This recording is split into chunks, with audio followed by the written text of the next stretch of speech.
여호수아 1장 5절에서 9절까지의 말씀입니다. 여호수아 1장 5절에서 9절까지의 말씀, 제가 한 절, 여러분이 한 절 돌아가면서 읽도록 하겠습니다. 여호수아 1장 5절에서 9절, 제가 먼저 5절 읽습니다.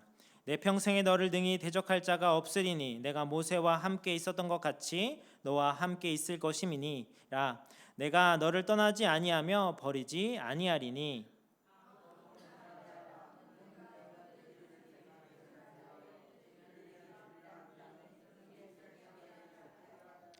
오직 강하고 극히 담대하여 나의 종 모세가 내게 명령한 그 율법을 다 지켜 행하고 우로나 저로나 치우치지 말라. 그리하면 어디로 가든지 형통하리니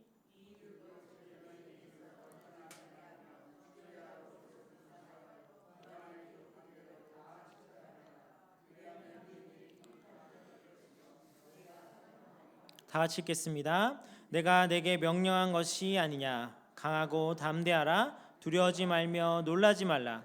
내가 어디로 가든지 내 하나님 여호와가 너와 함께 하시니라. 아멘. 오늘 이 말씀 가지고 사명을 받은 자라는 제목으로 함께 은혜의 말씀을 나누겠습니다. 여러분은 다 부모가 되신 분들 아실 것인데 처음 아이를 안았을 때 어떤 기분이셨습니까? 네, 사진 보여주십니다. 화면. 네, 처음 아이를 우리 지금 많이 달라졌지만 우리 하람입니다. 하람이 딱 태어난 날 찍은 거거든요.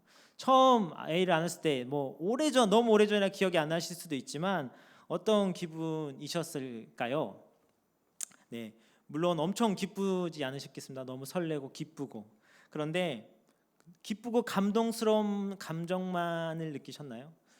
저는 뭔가 이 아이를 딱 봤을 때 기쁘고 감동스럽고 뭔가 울컥하고 막 그런 마음도 있었지만 그 후에 갑자기 묵직한 무언가가 가슴에 훅 다가오는 어떤 두려움과 책임감이 막 저에게 다가와서 이 복합적인 감정을 어떻게 이해할 수가 없었던 그런 순간이었습니다.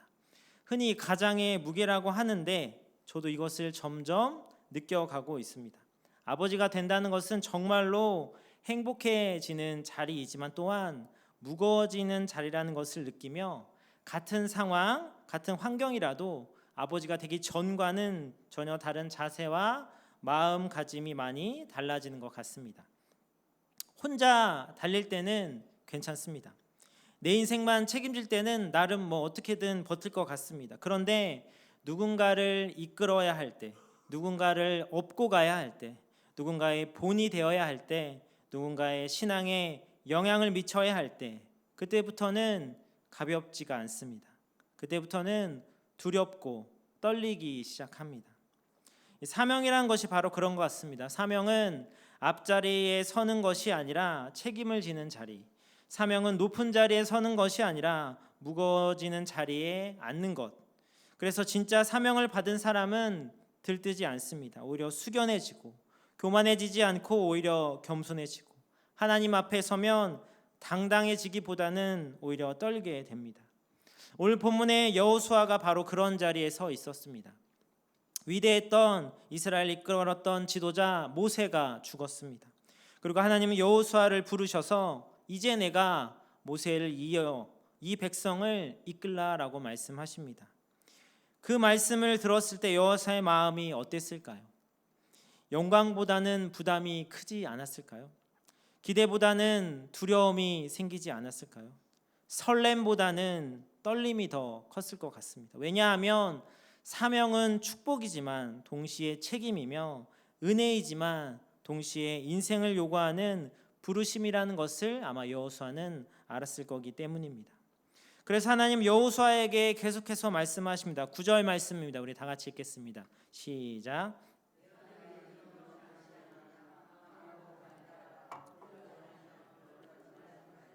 내가 어디로 가든지 내 하나님 여호와가 너와 함께 하느니라 하시니라. 아멘. 이 말씀은 여호수아가 두렵고 흔들리기 때문에 주신 말씀 아니겠습니까? 그리고 이것은 여호수아만의 이야기는 아닙니다. 오늘 우리의 모두의 이야기이기도 합니다. 하나님은 우리를 부르십니다. 우리의 가정에서, 직장에서, 교회에서, 부모에서, 중보자로 섬김과 헌신의 자리로 부르십니다. 그때 하나님은 우리가 얼마나 능력이 있는지, 얼마나 경험이 있는지, 얼마나 자격을 갖추었는지, 얼마나 준비했는지 묻지 않으십니다. 단지 하나를 묻고 계시는데, 너는 이 사명의 앞에 어떤 자세로 이 자리에 서겠느냐? 사명은 능력의 문제가 아니라 자세의 문제, 실력의 문제가 아니라 태도의 문제, 조건의 문제가 아니라 믿음의 문제이기 때문입니다. 그래서 오늘 본문을 통해 하나님의 사명을 맡기신 사람에게 요구하는 자세가 무엇인지, 사명자로 살아가는 사람이 반드시 붙들어야 할 태도는 무엇인지를 함께 살펴보기 원합니다. 그렇다면 사명을 받은 사람은 어떤 자세로 살아야 합니까? 첫째는 거룩한 두려움을 가지고 있어야 합니다. 오늘 9절 말씀입니다. 우리 다시 한번 다 같이 읽겠습니다. 시작.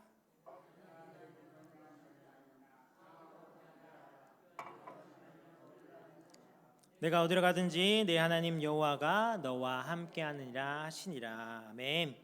하나님 여호수아에게 이스라엘 민족의 지도자라는 사명을 맡기시면서 그를 향해 강하고 담대하라, 두려워하지 말라라는 말씀을 주십니다.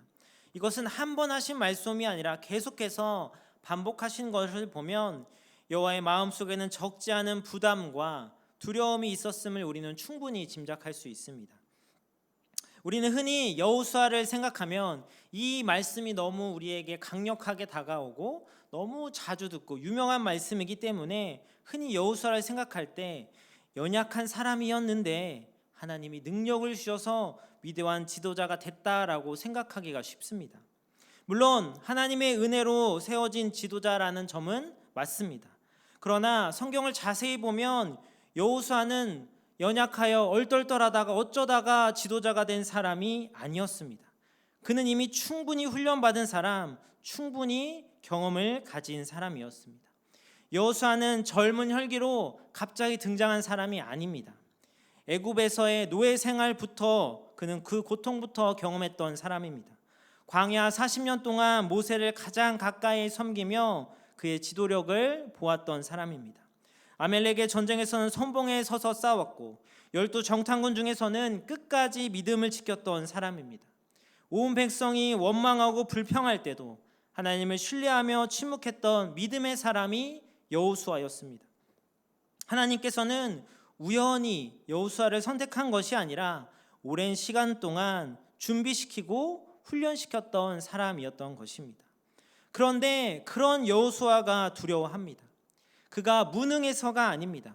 겁이 많아서도 아닙니다. 오히려 그는 누구보다 담대했고 용맹했으며 경험이 많은 베테랑이었습니다. 그런데도 두려워합니다. 왜 그렇습니까? 그 이유는 단 하나입니다. 그가 맡은 사명이 자신의 경험과 능력으로 감당할 수 있는 일이 아님을 알았기 때문입니다. 여호수아는 모세를 가장 가까이서 지켜본 사람입니다. 하나님과 대면하던 모세조차도 하나님의 도우심 없이는 한 걸음도 나아갈 수 없었다는 사실을 그는 너무 뼈저리게 잘 알고 있었습니다. 그래서 여호수아 이 두려움은 어떤 패배감에서 나온 두려움이 아니라 하나님 앞에 서 있는 자로서 느끼는 거룩한 두려움이었던 것입니다.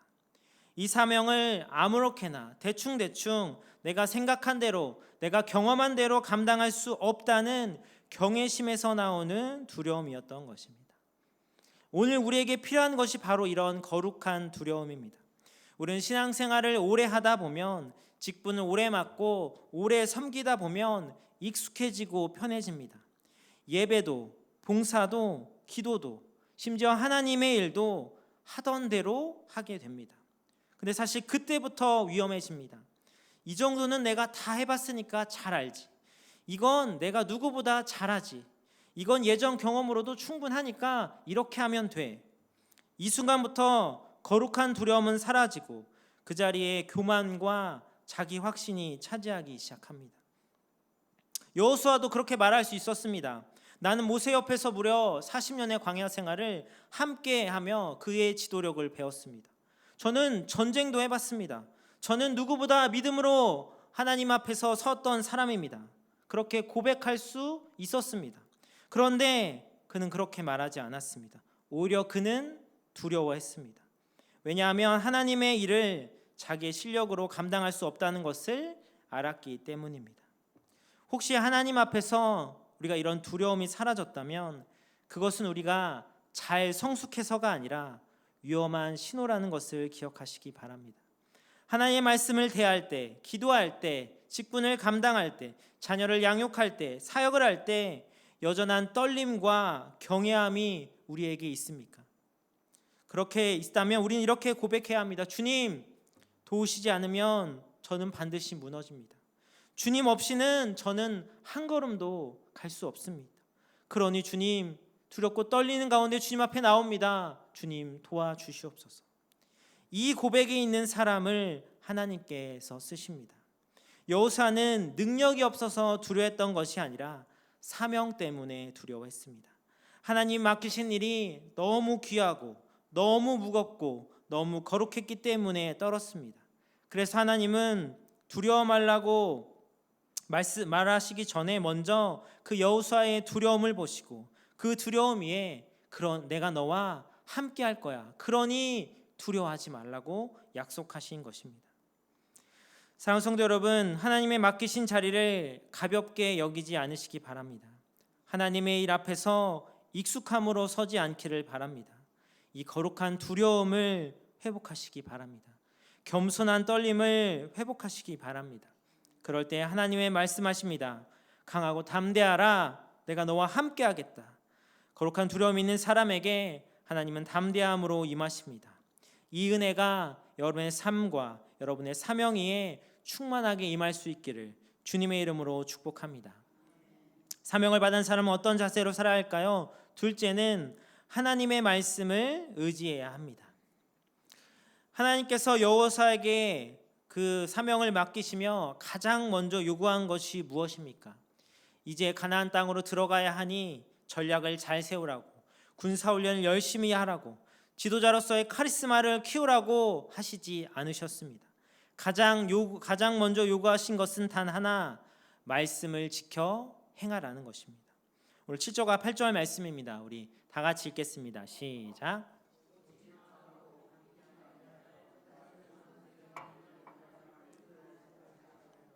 우로나 좌로나 치우치지 말라. 그리하면 어디로 가든지 형통하리니 이 율법책을 내비에서 떠나지 말게 하며 주야로 그것을 묵상하여 그 안에 기록된 대로 다 지켜 행하라. 그리하면 내 길이 평탄하게 될 것이며 내가 형통하리라. 아멘. 여호수아는 이제 전쟁을 치러야 합니다. 가나안을 정복해야 하고 수많은 백성들을 이끌어야 합니다. 인간적으로 생각해 보면 전술과 조직과 리더십, 경험 이런 것들이 더 중요해 보입니다. 그런데 하나님은 그런 것들을 찾지 않고 단호하게 말씀하십니다. 이 율법책을 내 입에서 떠나지 말게 하며 주야로 그것을 묵상하고 그것에 기록된 대로 다 지켜 행하라.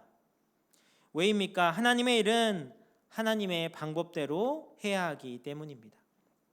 앞에서 보았듯이 여호수아는 자기 힘으로 이 사명을 감당할 수 없다는 거룩한 두려움을 가지고 있었습니다.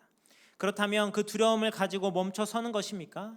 그 다음 단계로 나아가야 하는데 그것이 무엇이겠습니까? 바로 하나님을 의지하는 것입니다. 그리고 그 하나님을 의지하는 가장 구체적인 방법이 바로 말씀을 의지하는 것입니다. 우리도 흔히 하나님을 의지한다라고 쉽게 말합니다. 그런데 실제 삶을 들여다보면 말씀보다는 경험을 더 의지하고, 말씀보다는 사람을 더 의지하고, 말씀보다는 내 생각을 더 의지할 때가 얼마나 많습니까? 하나님은 자신을 드러내실 때 기적도 아니고 환상도 아니고 느낌도 아닙니다. 바로 우리에게 주신 이 하나님의 말씀을 통해 자신을 계시하시고, 말씀을 통해 우리를 만나시고, 말씀을 통해 우리를 인도하십니다. 그래서 말씀을 떠난 신앙은 반드시 흔들릴 수밖에 없습니다. 말씀 없는 열심은 방향을 잃고, 말씀 없는 열정은 쉽게 식고, 말씀 없는 믿음은 결국 자기 중심으로 흐르게 되기 때문입니다. 그래서 하나님은 좌로나 우로나 치우치 말라고 말씀하시며 그 율법을 다 지켜 행하고 좌우나 우로나 치우치지 말라고 분명히 말씀하십니다. 사람은 위기 앞에서 쉽게 치우칩니다. 두려우면 세상의 방법으로 가며 급하면 타협하고 힘들면 편한 길을 찾습니다. 그래서 하나님은 분명하게 말씀하십니다. 말씀에서 벗어나지 말라고. 말씀을 기준으로 살아라. 말씀이 너의 방향이 되게 하라 라고 분명하게 말씀하시는 것입니다. 사랑하는 성도 여러분, 지금 여러분의 삶의 기준은 무엇입니까? 환경입니까? 감정입니까? 어떤 유명한 사람의 말입니까?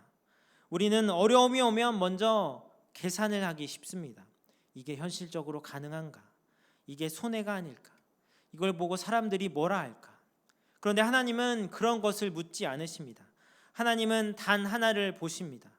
지금 내 말에 순종하느냐? 하나님의 말씀을 의지하라는 것은 하나님의 판단을 내 판단 위에 두라는 것이고, 하나님의 뜻을 내 계획 위에 두라는 것이며, 하나님의 명령을 내 편의보다 앞에 두라는 것입니다. 그래서 말씀을 지키는 것이 결코 쉬운 일이 아닙니다. 때로는 손해를 감수해야 하고, 때로는 자존심을 내려놓아야 하고, 때로는 미움을 받을 수도 있습니다. 그런데 하나님은 분명히 이렇게 약속하십니다. 그리하면 내 길이 평탄하게 될 것이며 내가 형통하리라. 내가 나의 말씀을 지키고 행하면, 그러면 내 길이 평탄하게 될 것이며 내가 형통하리라. 여기서 말하는 형통은 세상적인 성공만을 의미하지 않습니다. 하나님께서 책임지시는 인생, 하나님이 인도하시는 삶, 하나님이 함께하는 삶을 말합니다. 사랑하는 성도 여러분, 말씀을 의지하지 않는 신앙은 결국 자기 힘으로 버티는 신앙이 될 수밖에 없습니다.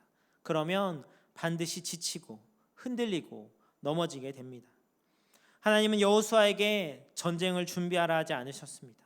먼저 말씀을 붙들고 의지하라고 말씀하셨습니다. 왜냐하면 말씀을 붙들면 하나님이 싸우시고, 말씀을 붙들면 하나님이 길을 여시고, 말씀을 붙들면 하나님이 책임지시기 때문입니다. 하나님의 일을 잘 감당하기 원하십니까? 자녀를 믿음으로 키우기 원하십니까? 직분을 잘 감당하고 싶으십니까? 사명을 온전히 감당하고 싶으십니까? 그렇다면 다른 것 그 무엇보다 먼저 말씀을 붙드시기 바랍니다. 말씀 앞에 서시기 바랍니다. 말씀에 순종하시기 바랍니다. 말씀은 그냥 우리에게 주는 정보가 아니라 능력입니다. 말씀은 읽는 것으로 끝나는 것이 아니라 그 말씀대로 사는 것입니다. 그래서 하나님이 오늘도 우리에게 이렇게 말씀하십니다. 8절 말씀입니다. 우리 다 같이 읽겠습니다. 시작.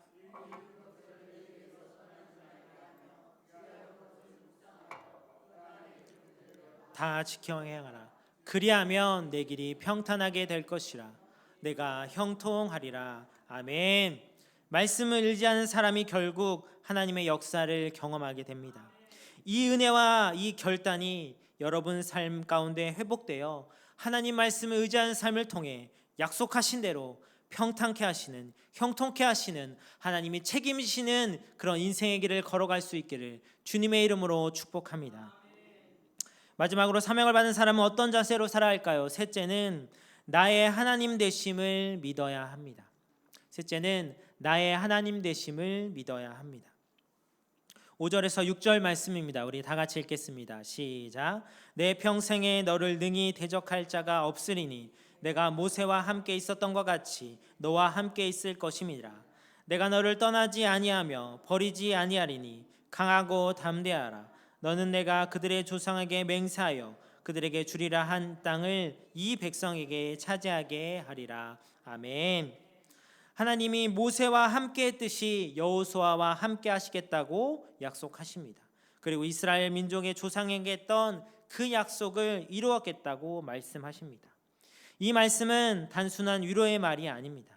이것은 정체성의 선언입니다. 쉽게 말하면 모세의 하나님이 여호수아의 하나님이 되신다는 것입니다. 아브라함과 이삭과 야곱의 하나님이 이제 여호수아의 하나님이 되신다고 말씀하고 계신 것입니다. 여호수아 입장에서 이 말씀이 얼마나 놀라운 말씀입니까? 그는 평생 모세의 그림자 아래 있던 사람입니다. 위대한 믿음의 선배들을 바라보며 따라갔던 사람이었습니다. 그런데 하나님이 말씀하십니다. 이제 내 차례다. 이제 내가 너의 하나님이다. 아브라함과 야곱과 이삭, 믿음의 조상들이 얼마나 위대한 사람들입니까? 모세가 얼마나 위대한 하나님의 종이었습니까? 그런데 사실 그들이 위대한 믿음의 사람이 될 수 있었던 것은 전적인 하나님의 은혜였습니다. 하나님께서 그들의 하나님이 되어 주셨기 때문에 그들은 놀라운 위대한 사명들을 감당했던 것입니다. 그들이 특별해서가 아닙니다. 그들이 강해서가 아닙니다. 그들이 뛰어나서도 아닙니다. 그들이 위대한 믿음의 사람이 될 수 있었던 이유는 단 하나, 하나님이 그들의 하나님이 되어 주셨기 때문입니다. 그런데 지금 여호수아에게 그들과 함께 하셨던 하나님께서 그들을 믿음의 위대한 조상과 선진이 될 수 있도록 역사하셨던 하나님께서 여호수아 너와 함께 하겠다, 내가 너의 하나님이 되겠다 약속하고 계시는 것입니다. 그런데 이것이 여호수아에게만입니까? 오늘 우리에게도 마찬가지입니다. 우리는 흔히 하나님은 우리의 하나님이라고 고백합니다. 하나님 우리 교회의 하나님, 하나님 우리 모든 성도의 하나님이다 라고 고백합니다. 맞습니다. 그런데 우리는 거기서 멈춰서는 안 됩니다. 모든 사람의 하나님이시기 전에 나의 하나님이 되어야 합니다. 신앙은 집단의 고백이 아니라 우리 개인의 고백, 하나님과의 1대1의 관계이기 때문입니다. 그래서 여호수아는 먼 훗날 이렇게 고백합니다. 여호수아 24장 15절 말씀입니다. 우리 다 같이 읽겠습니다. 시작. 만일 여호와를 섬기는 것이 너에게 좋지 않게 보이거든 너희 조상들이 강 저쪽에서 섬기던 신들이든지 또는 너희가 거주한 땅에서 있는 아모리 족속의 신들이든지 너희가 섬길 자를 오늘 택하라. 오직 나와 내 집은 여호와를 섬기겠노라 하니. 아멘. 이 24장은 이스라엘 백성들이 훗날 하나님을 잃어버리고 우상 숭배할 것을 걱정하며 절대로 그렇게 하지 말라고 하나님만을 섬기라고 유언을 남기는 여호수아의 마지막 고백입니다. 이 고백이 얼마나 강력한 고백입니까? 나와 내 집, 이 말은 책임을 선언합니다. 결단과 자신의 정체성을 선언합니다. 오늘 우리도 이 고백을 할 수 있습니까? 나와 내 집은 여호와만을 섬기겠노라. 나의 선택과 나의 가치관과 나의 결정과 나의 인생 방향은 하나님께 속해 있다. 그런데 이런 고백을 받기 합당한 하나님을 교회 안에서만, 기도 시간에만 찾고 위기 때만 부르짖고 필요할 때만 의지하고 있지는 않습니까? 그러나 하나님은 단순한 조력자가 아니라 우리의 삶의 주인이 되기를 원하십니다. 하나님은 도와주는 분만이 아니라 우리의 삶을 통치하고 주관하고 인도하는 분이 되기를 원하십니다. 하나님, 이거는 제 인생이니까 제가 결정하겠습니다. 하나님은 요것만 해주십시오. 하나님, 이거는 제가 다 할 테니까 요거 하나만 해주시면 됩니다. 이런 신앙은 결국 나의 하나님이 아니라 필요할 때 쓰는 하나님으로만 만들어 버리는 것입니다. 그런데 과연 그것이 하나님에게 합당한 것입니까? 여호수아는 달랐습니까? 그는 필요할 때만 쓰는 하나님이 아니라 나의 하나님으로 내 인생의 주도권을 하나님께 드리겠다고 고백합니다. 지금 여러분의 인생의 주도권은 누구에게 있습니까? 하나님은 오늘도 우리에게 말씀하십니다. 내가 너의 하나님이 되겠다. 내가 너를 떠나지 않고 너를 버리지 않겠다. 그런데 이 약속은 그저 자동적으로 누려지는 것이 아닙니다. 우리가 믿음을 붙들 때, 순종으로 반응할 때, 우리가 고백으로 선포할 때 실제가 되는 것입니다. 그러므로 오늘 말씀을 통해 다시 한번 결단하시기 바랍니다. 이렇게 따라했으면 좋겠습니다. 주님은 나의 하나님이십니다. 주님은 내 인생의 주인이십니다. 아멘. 이 고백 위에 하나님이 반드시 책임지십니다.